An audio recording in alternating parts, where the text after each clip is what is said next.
نحمده ونصلي ونسلم على رسوله الكريم أما بعد فأعوذ بالله من الشيطان الرجيم بسم الله الرحمن الرحيم. Inshallah, we'll start with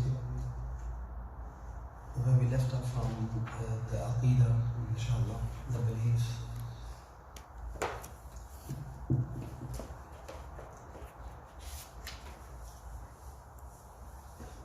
So last lesson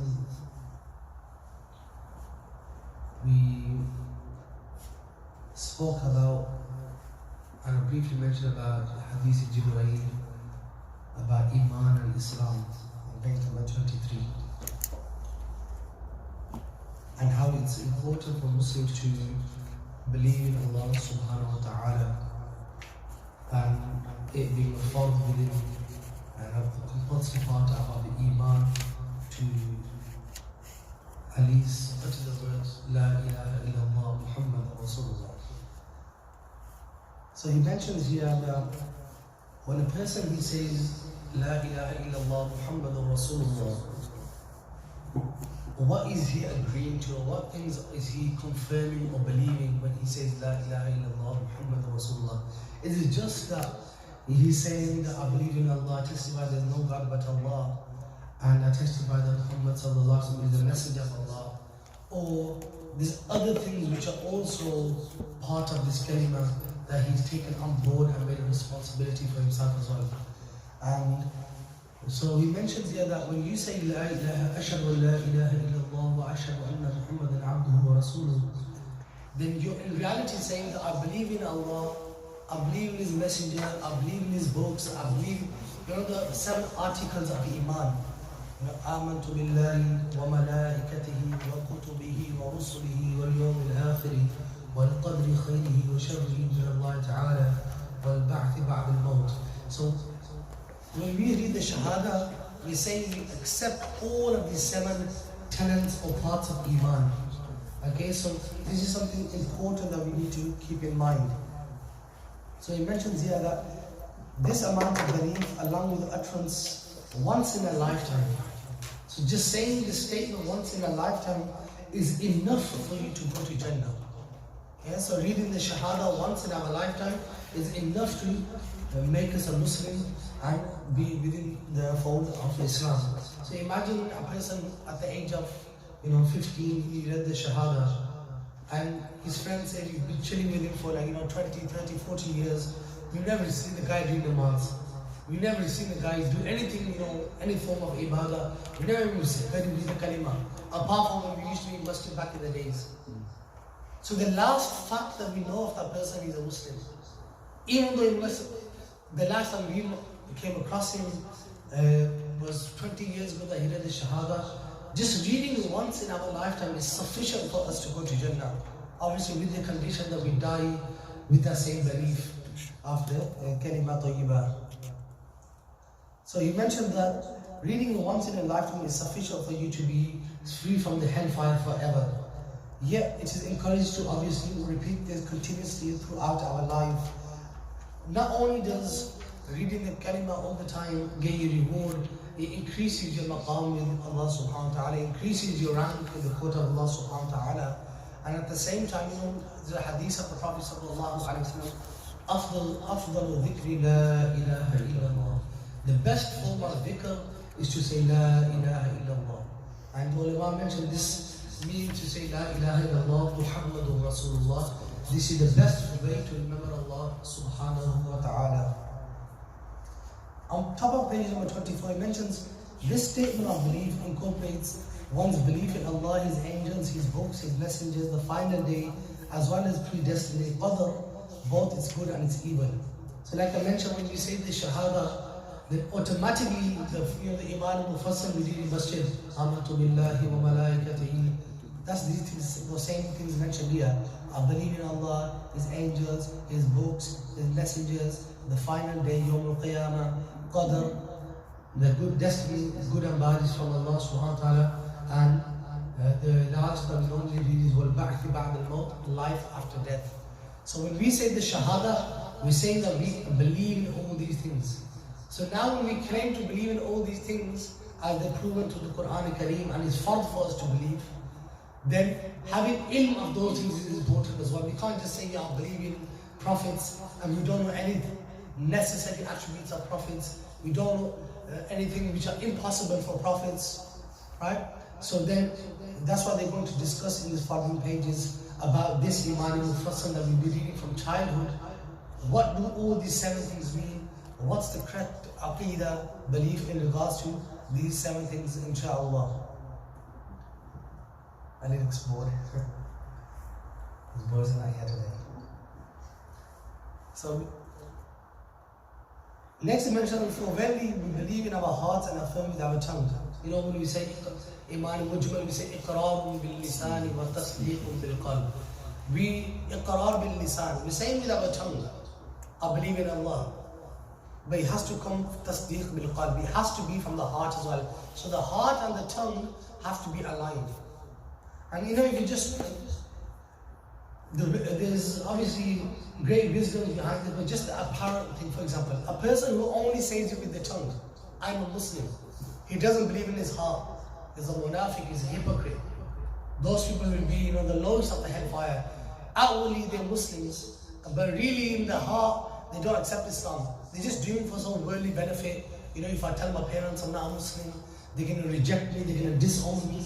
Or if the person is married and then he says that I'm not a Muslim, his niqab breaks as well. So he's like, you know, I'm going to lose my wife, so you know what, let's hide it. Some people have done this. This was munafiq, is a hypocrite, right? So that's a person who says it only with his tongue. But in his heart, he doesn't have iman. He's a hypocrite. On the other hand, a person who has it in his heart, but he's never said it on his tongue. Now you have to treat him like a kafir, because why? You don't know he's a Muslim. He's never made a public announcement. But even though in the court of Allah subhanahu wa ta'ala, he will be admitted into Jannah because he has firm conviction in his heart. He believes in Allah, he believes in all the parts of Iman, you know, Yawm al-Qiyamah, Malaika, angels, prophets, books, scriptures. He believes in everything, but he's never made a public announcement. Now, obviously, we can't read the Salat al-Janazah because in our eyes he's not Muslim. We can't deal with him as a Muslim. He can't marry a Muslim woman. And you know, there's obviously loads of other things that he's not, like for example, he's not eligible for zakat, for example, if he was broke. Then, and the last one would be a person who says with his tongue and believes with his heart. The heart will admit him to Jannah and accept him in the court of Allah. And the tongue will make him a Muslim, like we call a person a Muslim. Why? Because we publicly know that he's declared and said, La ashhadu la ilaha illallah wa ashhadu anna Muhammadan abduhu wa rasuluhu. After mentioning these 7 things, right, that he says that these are linked to the Shahada, he goes into the first one, which is obviously the most important, to believe in Allah subhanahu wa ta'ala. He says, for when we believe in our hearts and affirm with our tongue that Allah subhanahu wa ta'ala is one, without any partner. So what does this mean that there's only one God? You know, normally we say there's only Allah is one. Qul huwa Allahu ahad. Say Allah subhanahu wa ta'ala is one. There's 3 parts to this. It says in the footnote number 2. But I'll just tell you what it says there anyway. So there's 3 parts to this. When we say Allah is one is in terms of the being of Allah, the dhat of Allah subhanahu wa ta'ala. And normally when we normally say Allah is one, this is the idea we're talking about. There's only one God. There's only one being. There's no 2 gods or 3 gods or 4 in terms of being. But he elaborates on this and he says that when we say there's one God, right, is one being. But at the same time, that one being is not made of parts as well. You know the way it will be constructed, we have a hand separate, our head is separate, our legs are separate, where a separate being, like parts are put together to make one being. But when it comes to Allah subhanahu wa ta'ala, when we say He's one, He's just one. How it is, we can't comprehend. You can't imagine how it is. But Allah subhanahu wa ta'ala, when He says one, in terms of His being is one, and His being is not made of parts as well. That's the first aspect. That's known as Dhat, right? His essence and His being. Then the second part of this is He's one in His attributes. You know the attributes of Allah subhanahu wa ta'ala, for example, the sight of Allah, the will of Allah, the power of Allah. All these attributes is one single power. It's not like, He's got 10 different types of powers. His one power is enough. He doesn't need a second power or a third power, right? So His attributes, they're one as well. Each attribute is one and is perfect, right? So it's not as if that He has 2 of the same attributes or 3 of the same attributes, 4 of the same attributes. Why? Because that would mean that His first one wasn't sufficient. He needed a second one, right? So now in terms of His being, He is one. His attributes is one. And in terms of the being was, when His being is one, it is not made of any parts as well. His attributes, He is one. He doesn't have multiple same attributes, but at the same time, no one can have His attribute as well. And then the third and the last one is, He is one in His actions. So no one can do the actions of Allah subhanahu wa ta'ala. And whatever exists, right? If I give you like an idea, we naturally know, for example, a knife, it cuts something, right? So anyone would say, if you put a knife to an apple, it'll cut the apple. But we as Muslims, our true aqidah, our true belief is, the knife can only cut with the will of Allah, right? So science says is just physics, right? Or it's just meant to happen. And that once you put is nature that once you put a sharp knife to an apple, it will cut the apple. We say no. That does happen as we see it, and Allah has put it as though, and that's one of the nature realities of the nature that we see. But we as Muslims believe every cut that knife does is with the will of Allah. For example, fire in its nature can burn, right? That's the nature of fire, it burns things. But we say, no, it is Allah subhanahu wa ta'ala who causes the fire to burn. As we all know the famous story of when Ibrahim alayhi salam was thrown into the fire, and Allah subhanahu wa ta'ala told the fire to become bardan wa salama, become cool for Ibrahim alayhi salam. So the onlookers are looking, Ibrahim alayhi salam is supposed to be burning in the fire. But what's happening? He's not burning. The fire is cool for him, Ibrahim alayhi salam. Even though we say fire burns in its nature. But as Muslims we believe it's Allah that is giving it Allah's will and Allah's power, qudra. So His irada and His qudra which are making that happen.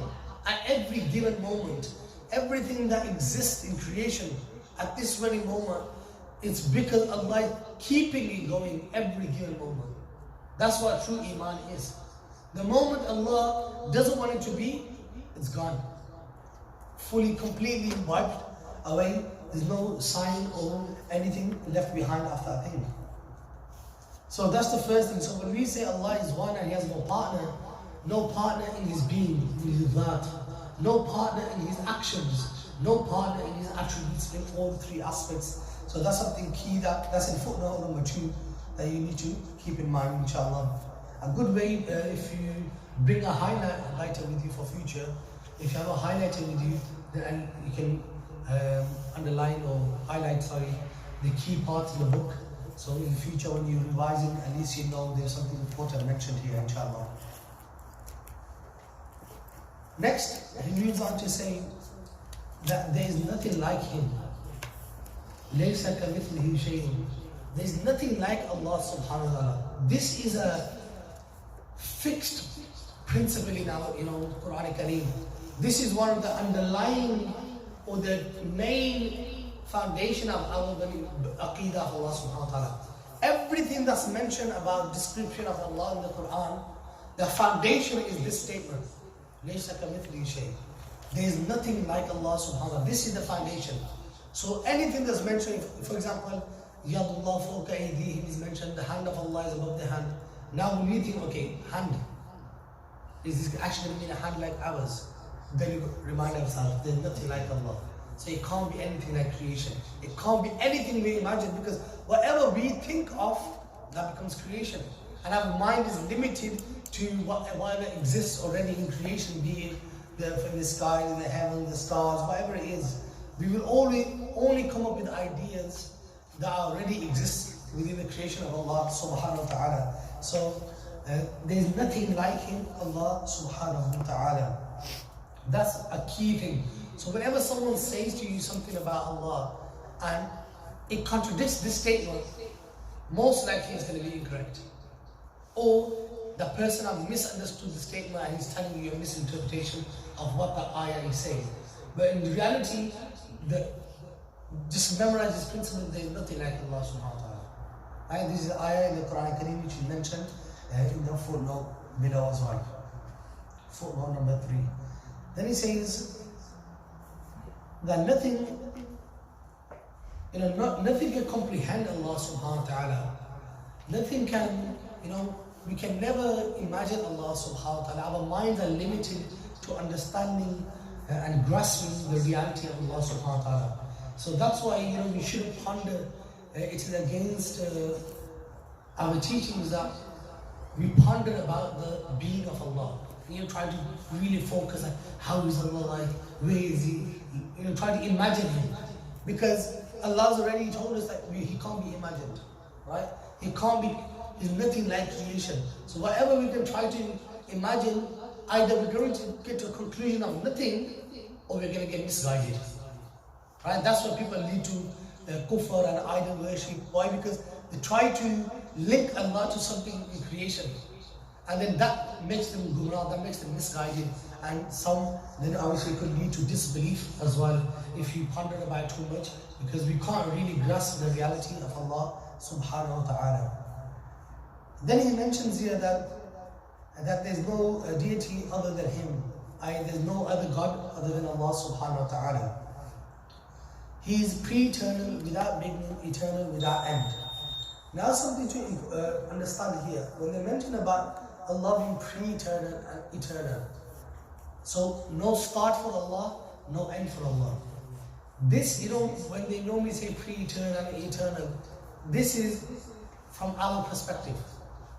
Because Allah subhanahu wa ta'ala, He is free from time and place. That's just a given fact. He created time, He created places, right? So He Himself is free from time and place. So past, present and future, that's our perspective. Like Allah was always there. But in terms of Allah, past, there's no such thing as past, present, future. Everything is present. The ilm of Allah subhanahu wa ta'ala is not like our knowledge or the way we experience our life. Yesterday, we experienced something. We didn't know what today would hold. Today we experience life, and we don't know what tomorrow holds, but we know what happened yesterday, but we don't know what's going to happen tomorrow, and we're living in the present, right? This is our perspective, because we're within the time and place. But Allah subhanahu wa ta'ala Himself, He is free from time and place. So there's no such thing as that Allah didn't know something yesterday and He knows it today. Or there's a change. What happens with time? Everything changes with time, right? So there's no such idea that Allah changes with time. Because time is the creation of Allah, so He subhanahu wa ta'ala is free from the time Himself. And then He mentions that He never perishes nor ceases to exist. Nothing occurs except as He wills, Allah subhanahu wa ta'ala. So here, as we mentioned here, and He mentions a quote at the bottom, that مَا شَاءَ اللَّهُ كَانَ مَا لَمْ يَشَاء لَمْ يَكُنْ. That whatever Allah subhanahu wa ta'ala wills, it happens. And whatever He doesn't will, it doesn't happen. So if something doesn't exist, why doesn't it exist? Because Allah didn't want it to exist. Simple. Why does something exist? Because Allah wanted it to exist. So everything that happens within our lives, everything that we experience, right? And this also leads to difficulties and hardship. That people complain through experiences of life. And you could go through any difficulty. Someone, for example, went through a broken marriage. Someone went through difficulty with their children. Someone's going through difficulty with work. They can't get a job and they're financially struggling. Some people they have issues, other issues, right? And we all say, if someone passes away, and people are like, it wasn't his time to go. These statements are misguided statements, right? Because it was his time to go. Just because you weren't ready for him to depart, it doesn't mean that it wasn't his time to go. He was too young. He had a bright future ahead of him. These guys took you away. Someone might murder someone. There's no such thing as taking someone's future away in that aspect. Why? Because death is something which is fixed. Whatever happens, that is willed by Allah subhanahu wa ta'ala. When a person goes, that was his time to go. So there's no idea of that he went too early. No, he went when at the perfect and the correct time. When Allah subhanahu wa ta'ala willed and intended for that person to go. So sometimes, these statements that we say, they can be very, very dangerous in regards to our iman and how we understand Allah subhanahu wa ta'ala. So whatever exists with the will of Allah subhanahu wa ta'ala. Then he mentions here, thoughts cannot reach him and minds cannot grasp him. Creation cannot resemble him. Like I mentioned, back to the original principle. Creation can't resemble him, i.e. there's nothing like him. So anything that comes to your mind, that's it. Allah is free from that. Any shape that comes to your mind, Allah is free from that. Any color that comes to your mind, Allah is free from that. Any smell that comes to your mind, Allah is free from that. Any kind of, sixth sense we have, another realm, and whatever people come up with, right? Whatever science comes up with, some next theory, every few years there's different theories coming about. So whatever idea, whatever understanding that comes to our mind, Allah is free from that. Allah subhanahu wa ta'ala is free because why? In reality, there is creation.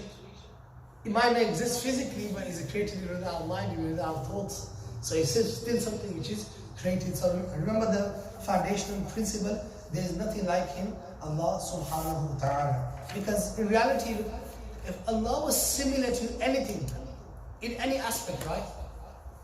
Then Allah will be limited like that thing in that aspect. So everything in creation is limited to some extent, right?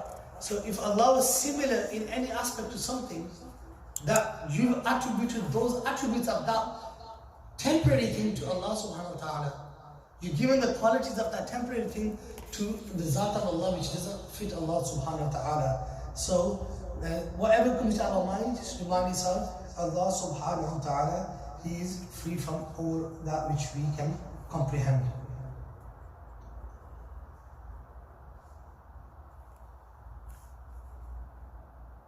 And that's why he has mentioned here,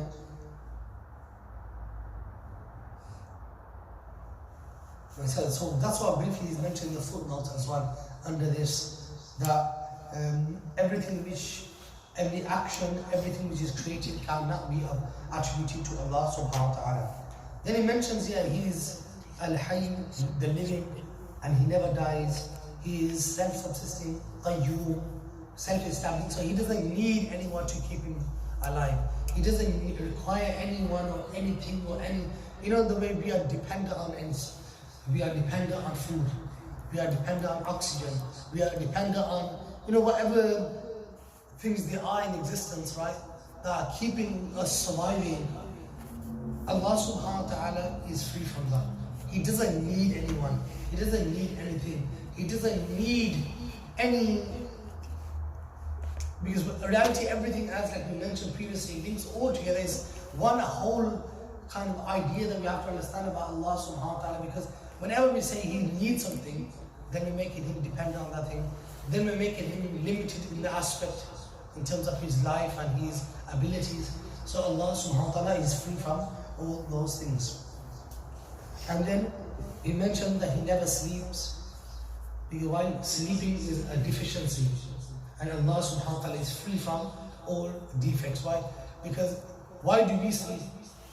To refresh our body, to give us strength, to feel better, to recover from illnesses. So Allah subhanahu wa ta'ala is not dependent on sleep. So there's not any given point in existence. Like I mentioned previously, that everything exists with the will of Allah. Every moment its existence is because Allah is willing that to be there at that very moment. So if Allah subhanahu wa ta'ala was attributed to His sleep, that sleep is a state of ghafla, heedlessness, you don't know what's going on. then nothing would exist. Right? So it's impossible for Allah subhanahu wa ta'ala to be attributed with Salim. And then inshallah we finish at the bottom of this page. Allah is all hearing, as-Sami, and all seeing and Basir. So He hears everything, He sees everything. He sees that which cannot be seen. He sees within things, He sees within, our hearts. He can see that which normally, like our thoughts can't be seen, right, by us guys. But anything that can be seen, anything that can be heard, Allah subhanahu wa ta'ala, He sees all and He hears all. Inshallah, for the Aqidah, inshallah, we'll continue on page number 25. But it's important that we memorize these attributes of Allah subhanahu wa ta'ala, we make a note of them, inshallah, and we, generally, like, He hasn't kind of listed them here, but inshallah next week I'll give you some additional notes on the attributes of Allah subhanahu wa ta'ala. Imam Bajuri rahimahullah ta'ala has put them in a beautiful risala, just about basically 2-3 pages long, and he's put all the 20 attributes of Allah, the necessary attributes of Allah, and its opposite, which is impossible as well, with a proof for each one as well. So here, obviously, the author has mentioned them briefly, or he has just touched upon them without pointing out to you that this is the first one, this is the second one. But Imam Bajuri rahimahullah ta'ala has put all of them and has pointed them out as well. So inshallah, that'll make it easier for you to understand and memorize as well. Inshallah, I'll bring those notes for you next lesson, inshallah. Inshallah, moving on to the fiqh where we left off on last lesson. Page number 42, inshallah.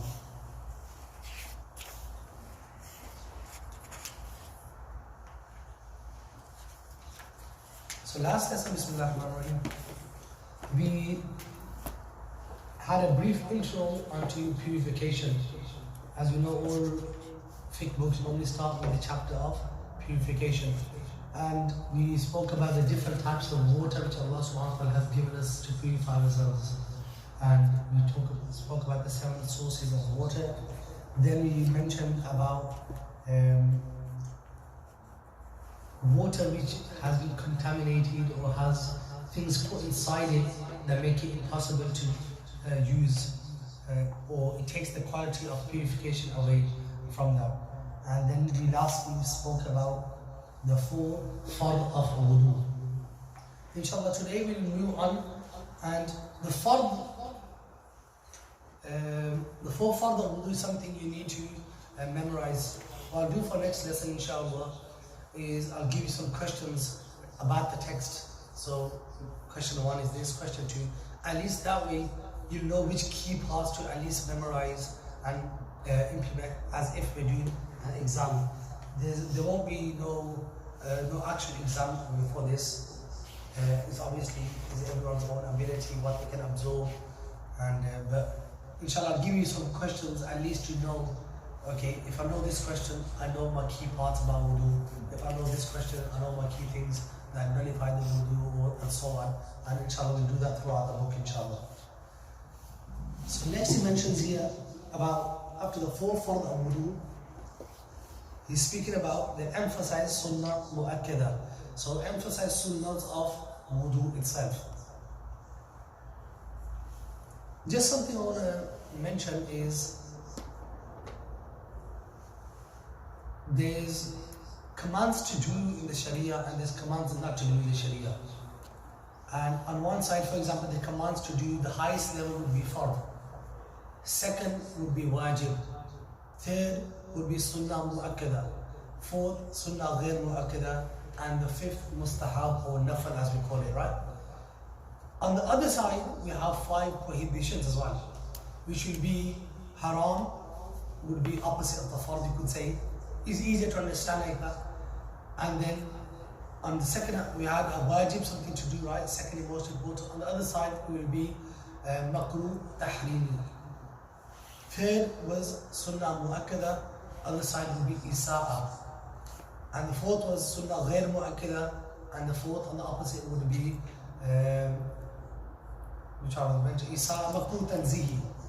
And the last would be mustahab, and the opposite would be khilaf al-awla. If you notice that there's two types of makruh. One I mentioned on the second level, and one I mentioned on the fourth. Sunnah, makruh tahrimi, makruh which is close to haram, and makruh tanzihi, a minor makruh, you could say, right? Generally, when the word makruh is used, most people think, oh, it's minor. The most cases that makruh is talking about the major makruh, which is gунah, which is a sin. The only difference would be from haram, and that one of the key difference would be haram, the proof is 100%.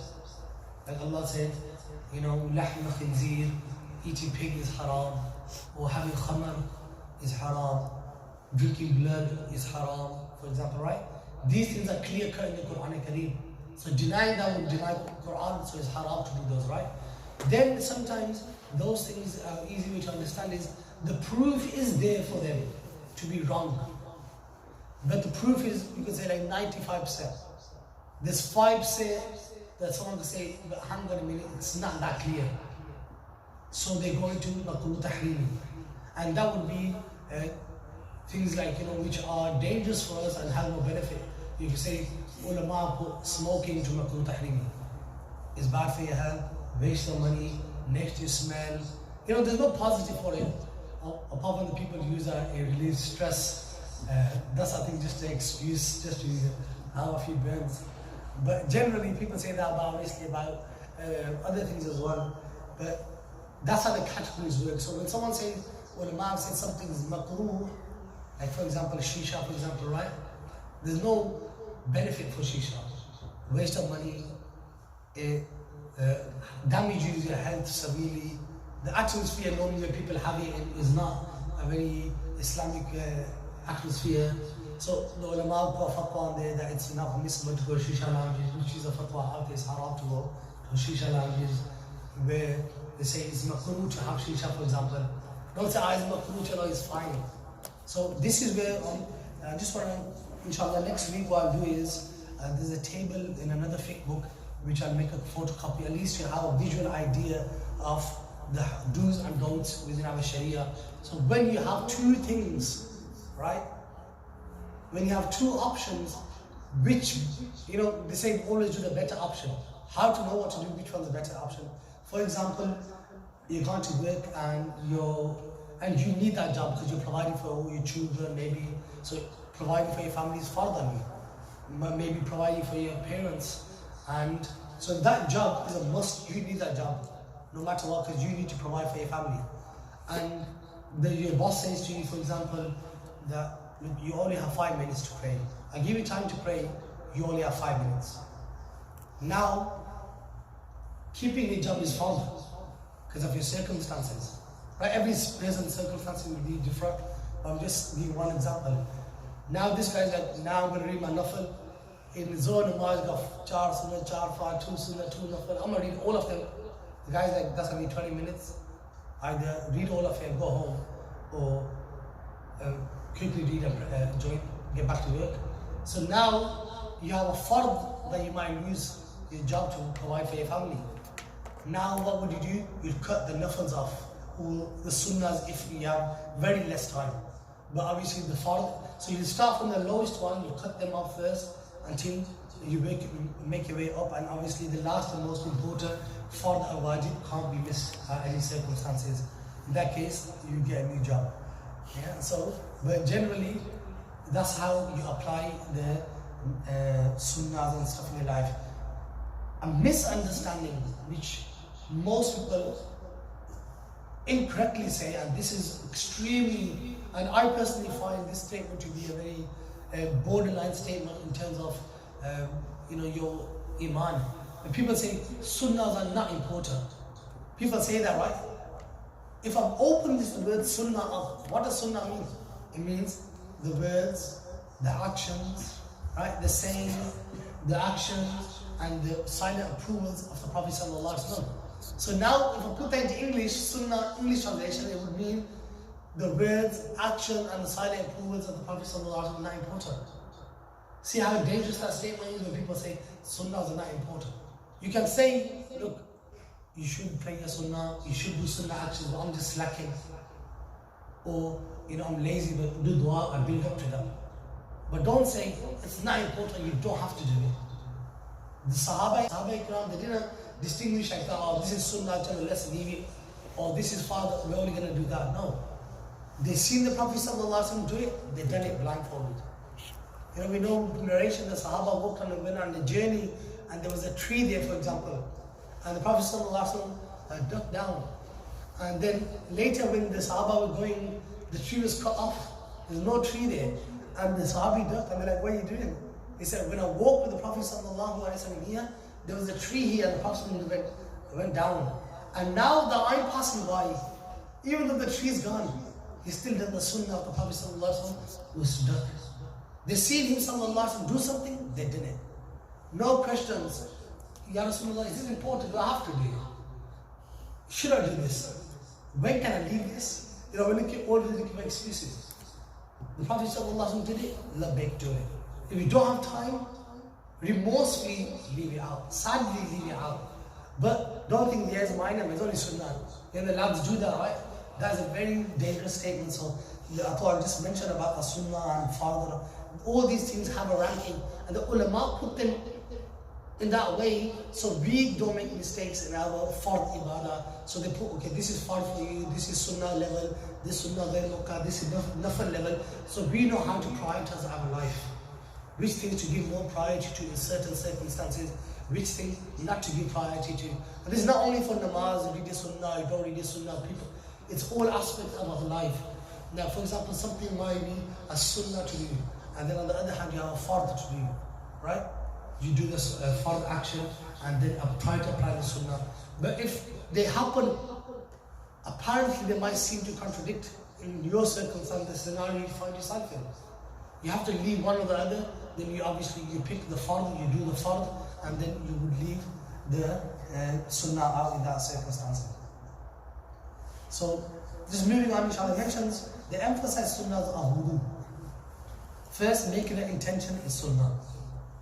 These are straightforward, inshallah, just read them as they are. Any questions, just feel free to ask, inshallah.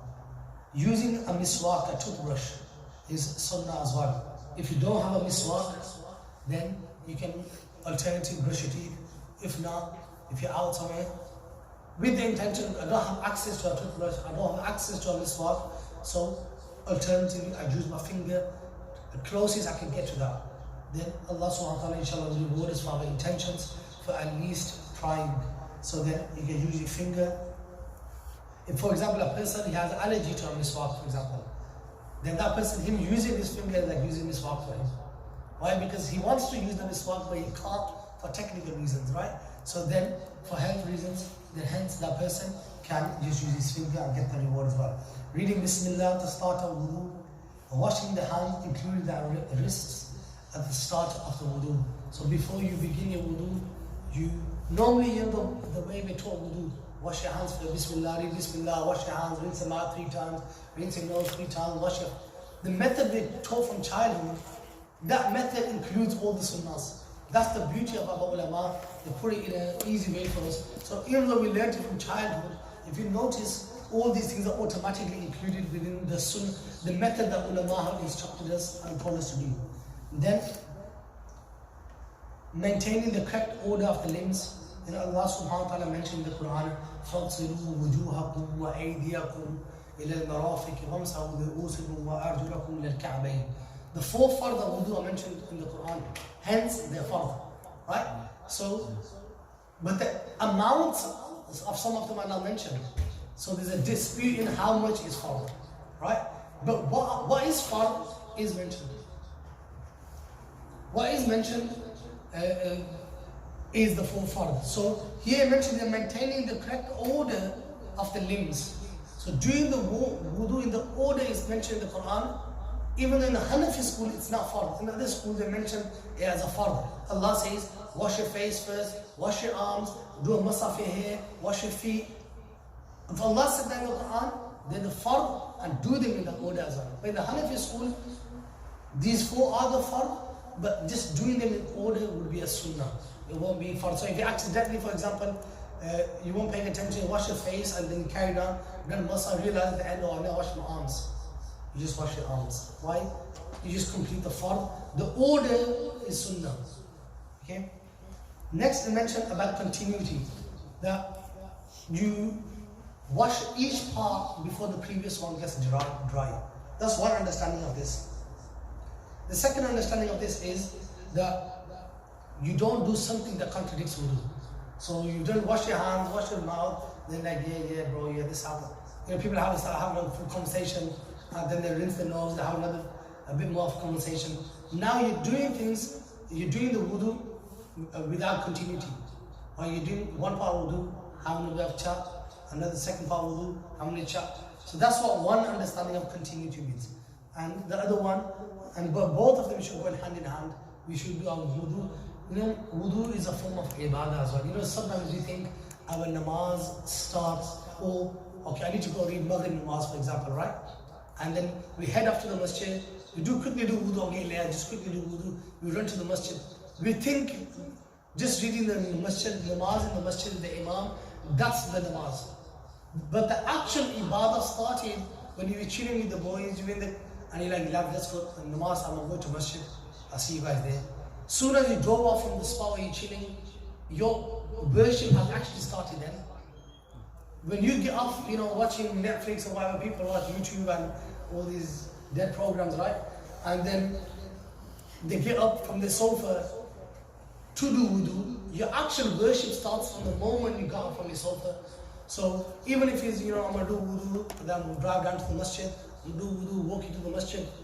The moment you get off your sofa, that's the moment you've got to start getting your reward for making your way to Maghrib namaz. Right?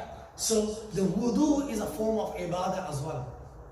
I don't know if they mentioned it, but after the full, those who want to do extra, then there's dua for every limb of wudu as well. And normally I normally translate in one of the du'as that I read. Like for example, when you rinse your mouth, Allahumma inni ala tilawati al-Quran wa dhikrika wa shukrika wa husni ibadik. So when you're rinsing your mouth, oh Allah, help me to do the tilawat of the Quran and your dhikr and your shukr, be thankful to you. Allahumma arihni raihat al-Jannah wa la turihni raihat al-Nar. Allah, help me to smell the fragrance of Jannah and not the odors of hellfire. Allahumma bayyid wajhi yawma tabyaddu wujuh. So every limb has actually a dua with it. And you're asking Allah subhanahu wa ta'ala, oh Allah, whiten my face, their faces will be black and white. Normally I read this in the English part in Jummah, right? But this is the actual dua, is the dua of wudu.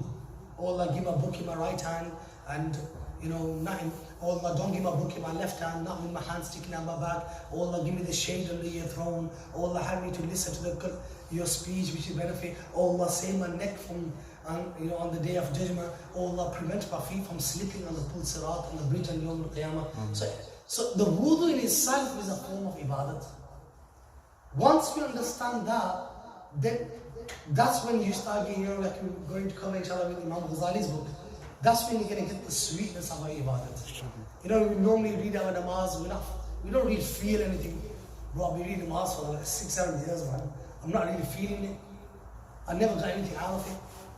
What did you put in? That's the question. Right? So the more you build and the attachment you build, then you start seeing the fruits, you feel the buzz of the ibadah at every step. So then he mentioned after doing every limb continuously, wash those limbs that are washed 3 times completely. This is important. Arm power, generally we do this, right? People put their hand on they say you have to do it 3 times, like 1, 2, 3. That is wrong. That is not 3. That might not even be 1. It means, when he says doing it 3 times, right, the sunnah to wash your face 3 times, it means you cover the full area 100% 3 times. So imagine I've got a bit of water in my hand, I've done this, right? 70% got covered up my hand. This back part stayed dry, right? That's not one done yet. When I do the second time and I cover the missed part, maybe my elbow got missed or whatever got missed, right? Now once that's complete, that's one wash. Sunnah is not put water 3 times, the sunnah is to wash completely 3 times. Right? So this is something key and important. So the next one I mentioned, I don't know, it's going to mention further down the line. You know, dalk means rubbing something, right? That's why the sunnah is to rub. So when you put the water down once and you rub, the sunnah is to rub, right? So once you're rubbing, now you've covered the full limb. That's one then, because you know definitely I've rubbed the whole place. Now you do the second one and you rub. But another thing to keep in mind is, if you're keeping the tap open, then it's makruh to do that. But now you're wasting water. So if you know your tap's going to stay open, right? Like the masjid was, for example, you press the button and then it stays open for 10-15 seconds, right? You got to control, you can't switch it off, right? So in that case, you keeping your hand underneath, 1 complete wash, 2 complete wash, 3. Without taking your hands out, that'll be 3 washes done. Okay, you don't need to take your arm out the water, in the water, out the water, right? Complete, you know, okay, my head, okay, I've done it once, full is complete. 2, okay, that's definitely twice, 3. That's why you use 3 washes. Same with your face, you wash it once, wash it twice, completely covering the area, that's 1 wash. Right? So keep that in mind, and I'll just quickly read through the rest. It's straightforward. Rinse in the mouth thoroughly, rinse in the nose thoroughly 3 times. 3 times is sunnah for each. Running wet fingers through the beard. So if you've got a big beard, through your fingers, and same, running your fingers through your toes. Wiping the entire head. So sunnah was to wipe a quarter of the head. Fard was to go a quarter of the head. Sunnah would be to wipe the entire head. And then he mentions here rubbing, like I already mentioned. Starting with the right hand side, which you normally would do. That's sunnah. And starting from the tips of the fingers and the tips of the feet. So the toes and the fingers, when you wash your arm and your feet, then you start with the tips. And then the last 2, starting from the front of the head. So the masa, you start from the front of the head. And the last one, you wipe the back of your neck. You know, some people do this, right? When you finish here, inshallah. This is makruh to do. Wiping the front, you know, when we say the neck, right? There's 2 parts. One is the nape, which is the back part. One is the throat. Wiping the throat is makruh. The sunnah is to actually wipe and come off the shoulder side. Right? So sunnah is to only wipe the neck. Inshallah, we'll continue from there. The next lesson, inshallah. So if you have any questions, feel free to ask, inshallah.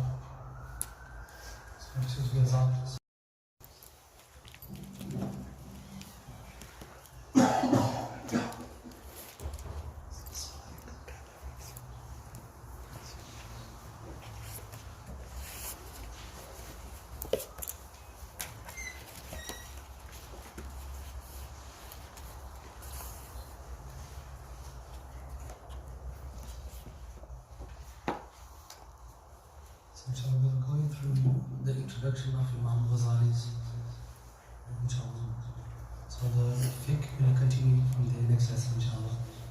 And we'll start on Imam Ghazali's works. So last lesson we finished on page number 17.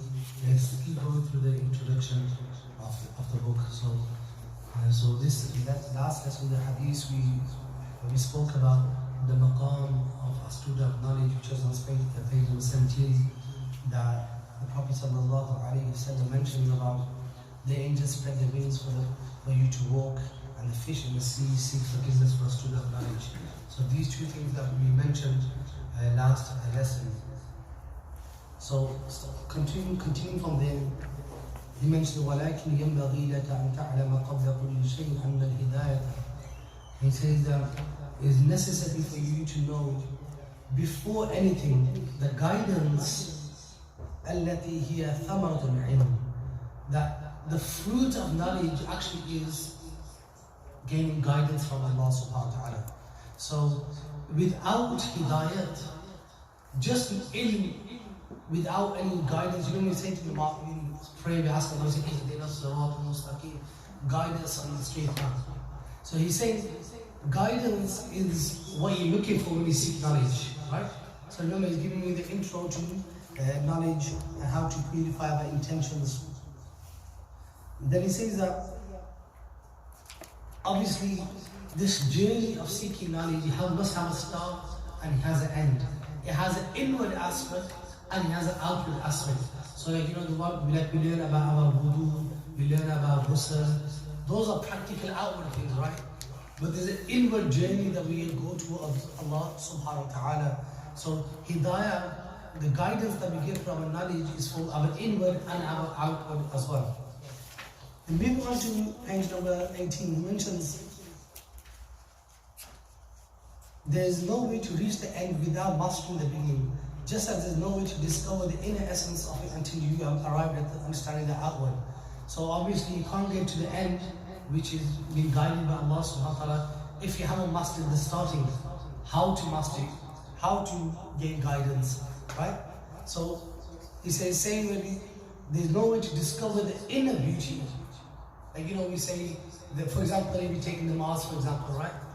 We can't experience the beauty of the salah if we haven't perfected the outer, as in we haven't perfected our wudu. We're standing there with, we don't know if our wudu's done, and we're thinking that, we're going to buzz up in namaz. But when you get to the namaz, we're thinking, I need to go do this maqam mission, I need to go to work, I need to buy this, I need to go shopping. All these things are coming to our mind, do's and don'ts, right? But in the salah, we need to be focused on Allah subhanahu wa ta'ala. Why? Because our preparation for the salah wasn't correct. So like I mentioned when you're going through wudu, that the wudu itself, you have to believe that it's worship. Right? Even though it's a means to your namaz, it's a means to touching the Quran. Right? You can't touch the Quran without wudu, you can't pray salah without wudu. But at the same time, if they are the means to worship Allah, that must be a form of worship as well. Once you've got this attitude, then when you sit in your car to drive towards the masjid, now you driving is worshiping Allah, because you're going in the fi sabilillah, in the way of Allah. So imagine you had an accident, something happened to you. That would be in the way of Allah. Why? Because you're going to pray salah with jamaat, and then you hurt yourself on the way. So obviously that keeping in mind, you're driving sensibly. Umbrella going, you're licking it down like 70 miles per hour, thinking I'm going to get late for Jamaat. Obviously you'll have an accident. That's your own fault. But obviously if you're doing the right thing, driving the right way, and that's for me as well, we should try to stay with the speed limit, inshallah. But so he says that if you have to master the outward to start mastering the inward, because the inward, we're not going to have any foundation because the outward is flawed. So then he says, here I am going to point out the beginning of guidance. That's why he's called the book, Bidayah-ul-Hidayah, the beginning of the guidance. The ultimate thing, why is it? Guide us, O Allah, guide us. So we want the guidance from Allah. That's our goal. But he says, okay, seeking knowledge is the way to get that goal. And this is our beginning to that a journey towards Allah subhanahu wa ta'ala. He said, if you find your heart inclined towards it and you find yourself compliant and receptive, then look at the ends of it and immerse yourself in the oceans of this knowledge. So if you want to study and you're like, this is alright, I thought it might be a bit dead and boring, but this class is going alright, I'm going to keep up with this. Now you see the positive aspect. This is you being positive with yourself now, that I am going to go through this full journey and gain this guidance throughout this book through the great Imams. But he says, if on the other hand you're sitting here and thinking your heart is put off, and you're asking and ask for more time responding to your demands, shall I do this? Like last week, for example, we had I know it's bank holiday, people are out chilling, but from my experience, it's not because bank holiday, people naturally this is not what I thought the class would be like. Because they're used to YouTube videos, high level entertainment, music in the background. So when they're sitting there, there's no music pumping in the background. The imams are being emotional on the mic, right? Not shedding tears, and he's not blasting some tunes, like doing Qali or whatever, right? You're like, what? It's a bit boring. Hence, that's why there's a lot of people upset today. So, but that's what Imam Ghazali says. He's saying, if you're like that, then you're actually on the path of shaitan. Shaitan is tricking you. And he's making you fall into the trap of your nafs al-mara bis-su. We have two types of nafs, right? One nafs is which commands to do good, and one nafs which commands to do evil. So, and that is the one that's takes the whisper of shaitan and stuff, right? So he says you're falling into the nafs of al-mara bis-su.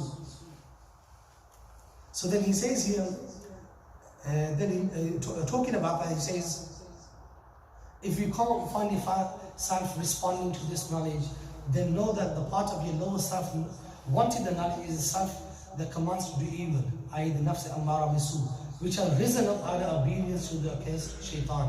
So, sometimes shaitan makes you do good things.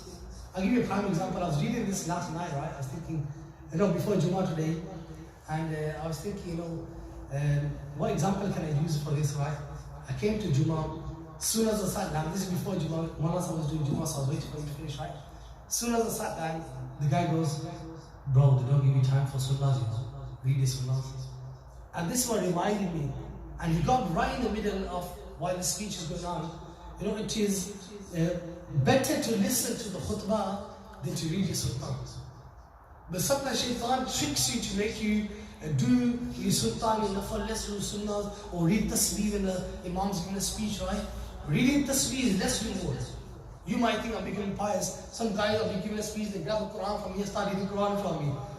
Probably showing the imam something I can read as well, right? That's not the time or place. But this is how shaitan tricks you. Sometimes he puts you in the right place, but do the wrong thing. But he makes you do the right thing, what in your mind is the right thing. So those guys who got up, read the sultan, thinking I'm going to miss our sunnahs. Good intention. Our intention should always be that no matter what, we shouldn't miss our sunnahs. But shaitan played on them. Instead of listening to the imam's khutbah, they start to read the sultan. Now in the sunnahs, standard is going to happen. Imam says something like, yo, what is he on about? I need to finish my sultan. It's interesting what he's saying. Half listening to the imam, half reading the sunnahs. Right? So it's important to, the khutbah, when imam gives a speech, that is knowledge is given. And seeking knowledge is fun. So most likely at Jummah, what the information is given is important information for the community, how they need to conduct themselves. So it's better to listen to the khutbah than to start your own sunnahs. So when I was there reading this, the shaitan sometimes tricks you, that makes you do good things, and he's really fooling you. Sometimes this is what happens. And like I mentioned about what happened at Suffa-tul-islam or reading, even like to any zikr, a class, someone grab the tasbih, starts reading, I'm listening to this lesson about reading tasbih as well. That's not allowed. One of my friends, he went for a driving lesson, and he said to the sheikh, all the way through I was reading my Durood Sharif and I failed my test. They said, were you focusing on the Durood Sharif for the test? At the start, read Bismillah, read Durood Sharif. Did the starting dua, the sunnah to read. Then focus on the road. No wonder you fail. Right? So sometimes we think we're extra religious and trying to get that. And I will be focusing. I had a friend who's reading a tasbih. He told me, I was reading my tasbih while I was driving. And when he turns sometimes, he gets stuck. Like he got stuck on his indicator. But natural instinct is you quickly do that, right? Because when something gets stuck, right? Or imagine you're drinking something and you're about to drop it. If you're driving, which you shouldn't be driving and eating, but if it happens, natural instinct will be there, you move your hand, right? And he goes, I was supposed to be turning left, and my tasbih got stuck, and I turned right, because I had to unlock my tasbih. But not, it happened, just naturally out of instinct, right? And that's why you shouldn't be doing multitasking in those kind of scenarios. So it's important to just focus on one thing, right? Otherwise, you're going to end up, could be, and obviously in that situation, you couldn't end up dead, or killing someone else, or running someone over. So it's important that ibadat, even worship, that, for example, sometimes we have this attitude that, because this book is linked to spirituality, I might just go on a bit of diversion, but sometimes we think worship only means namaz, tasbih, Quran. Driving is worship as well. Because when you're going from A to B, you're going for a mission. For example, you're going to work. Who are you going to work for? Your children, your family, to complete your farm. Now going there is fard on you, right? So the journey is a form of ibadah because you're going to fulfill the command of Allah to save your family. So driving becomes worship for you as well. This is all our intentions. How, yeah? So for example, you're going shopping. Who are you going shopping for? Providing for your family. Now the guys hate going to Tesco, Asda for the family, right? But consider it worshiping Allah. Go get some milk, bread, go get whatever you need to get. With the intention that I'm fulfilling the command of Allah to serve my family, serve my parents, look after my kids, whatever it is, right? Then that action becomes ibadat as well. So, and that's why he's trying to that's what Imam Ghazali is mentioning here, that we need to, what intentions are we here for? Yeah, don't be tricked by the shaitan. You know, sometimes he throws you, he says, the shaitan throws you a rope of deceit, and then he pulls you in, and then he causes your destruction. Sometimes he makes you do something good, yeah, but it's the wrong time, wrong place. It might be a good action in itself, but it's the wrong time, the right place for it. And now, hence, you destroy yourself. So his intention is to present evil in the form of a good until he succeeds in making you of those. Mentions an ayah in the Quran Kareem, Allah subhanahu wa ta'ala talks about the disbelievers, and Allah says, those who lose most in respect of their deeds, whose efforts have been wasted in this life, while they reckon they are good people, and they do good work, right? And this is the, people talk about, I shouldn't be mentioning these disbelievers, but Bill Gates, he does the Gates Foundation, he's giving £1 billion to charity, he's doing this, so-and-so millionaires giving £1 million, they do work for the Ummah, people across poverty. Without La ilaha illallah Muhammadur Rasulullah, all your good deeds are futile, pointless. Because why?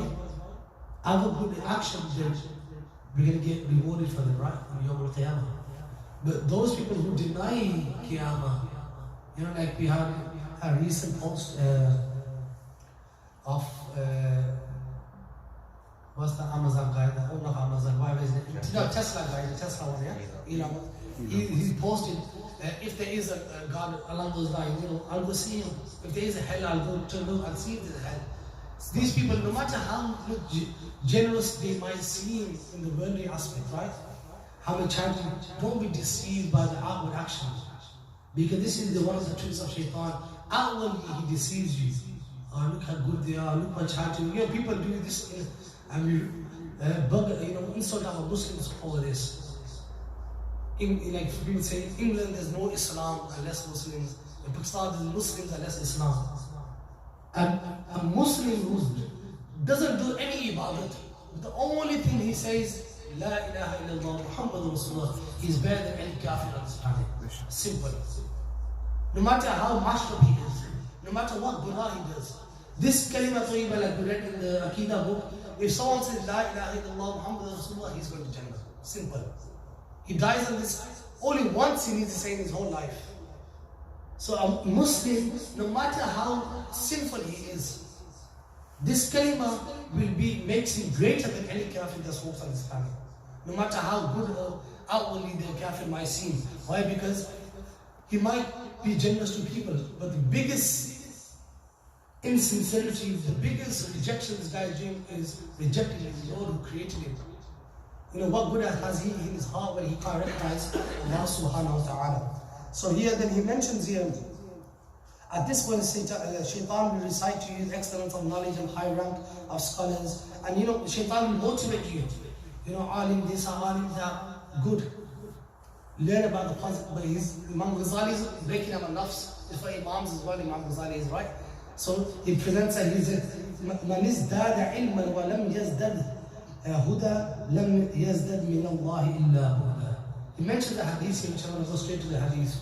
He says, the one who increases his knowledge and he doesn't give guidance to the knowledge, i.e., he doesn't do amal on the knowledge. He learns Quran, he learns hadith, he learns sarf, he learns nahu, all these fancy subjects, right? And he can't fix his namaz. He doesn't get any closer to Allah. Then what they say, lam yazdad min Allah illa huda. The only thing this guy increased was his distance from Allah. So you seek knowledge, but you're not getting closer to Allah, you're not getting guidance, because you're just trying to do the outward, right?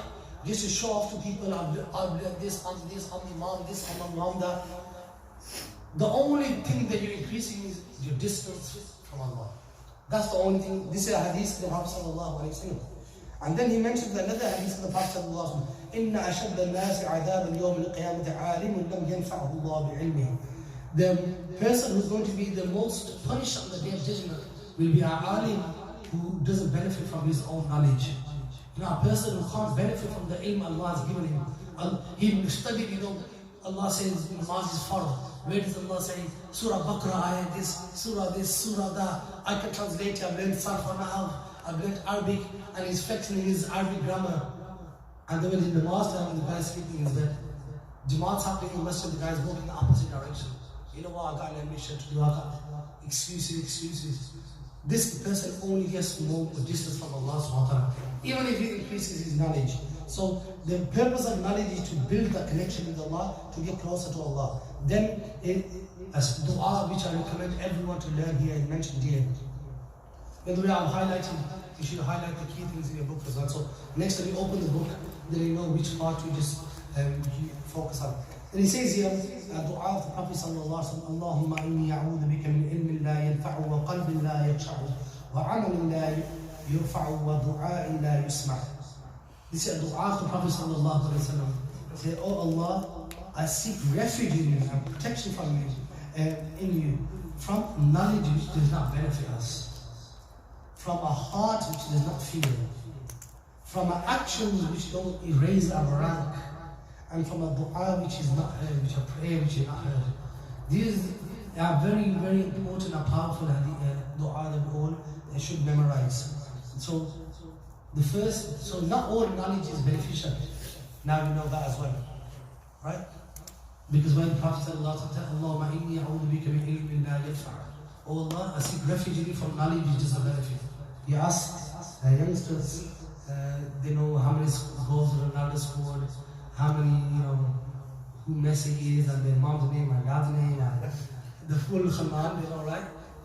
This is pointless knowledge. You're just wasting our memory. We're just wasting our ability. What do you say about when people learn about the universe and all that? So, to some extent, learning about universe and this and that, it is, you just keep doing this dua, oh Allah, protect me from knowledge which doesn't benefit. Allah subhanahu wa ta'ala tells us in the Quran Kareem, look, ponder about the heavens and the earth, look there. Allah's telling us to reflect on creation. But now, if there's life on Mars, like these clowns are trying to find out, right? What's the purpose? It's futile. So what if there's life on Mars? And what's going to happen? Right? Not going to change nothing that's happening on the earth. We can't even help us poor people who are dying in poor parts of the world, and we're concerned about life on Mars. Billions of pounds are spent just to find out what's happening in, I don't know, Jupiter and Mars and Venus, and then 1 year Pluto is a planet, next year Pluto is not a planet. Who cares? Right? Generally, this knowledge doesn't benefit us. Right? Knowledge, but only for, obviously, there's some types of knowledge, like for example, the knowledge of, in terms of the immediate science, which is the sun, the moon, these are all mentioned in the Quran Kareem, the stars are there for guidance, right? That's why they made sat-navs and all that. So these things, Muslims they're not pointless. Knowledge of these is beneficial, but everything has a limit, a point where that it becomes, futile, pointless. Like for example, even like a certain type of knowledge, like for example, someone's learning Arabic grammar, and that person is learning grammar, and I heard one alim, right? He spent 40, 50 years of his life doing mantiq, which is logic, and then after 40, 50 years, even though it's taught in Dars al-Nizami alim course, mantiq is taught, right? They taught that subject for 40, 50 years, and they're still alive. May Allah subhanahu wa ta'ala, barakah in their ilm and amal. And they came to the conclusion at the end of their life, I wasted my 40, 50 years. Why? Because I could have done more focus on Quran and Hadith. The way I focus on logic. If you say this happens. If you say this happens. That's what logic is, right? If something like this, then opposite is like this. Just for debating and stuff like that against disbelievers. But this is the conclusion they came to. So sometimes that knowledge is important because it's from Quran, ilm of the Quran. But if you overdo it and just focus on that, and then you lose the other knowledges as well, you leave behind. So it's sometimes important to put balance in there as well. And then he said, the second part of the dua is that, and oh Allah, I seek refuge from a heart which does not fear you, and from actions which are not raised. So sometimes we might do action that doesn't increase our rank with Allah subhanahu wa ta'ala. And then from oh Allah, we seek refuge in a dua which is not heard. So this is powerful that we should all memorize this dua and continuously ask Allah subhanahu wa ta'ala, inshallah. We leave it here, inshallah. We'll continue from here, next lesson. You might be thinking this is a bit of a slow pace, but you know, one of my teachers, he used to say that even one sabak you do it and you understood it properly is better than doing 10 lessons and don't have a clue what's going on. So you'd rather do one properly and know something than do 10 and don't know nothing. Right? So it's not about how much we know, it's about how much we act upon and take and absorb. So I pray that Allah subhanahu wa ta'ala grants us all the tawfiq. Amin. Allah Rabbana atina fi dunya hasanatan wa fil akhirah hasanatan wa qina adhaban nar. اللهم إنا نسألك علما نافعا ورزقا طيبا وعملا متقبلا. اللهم إنا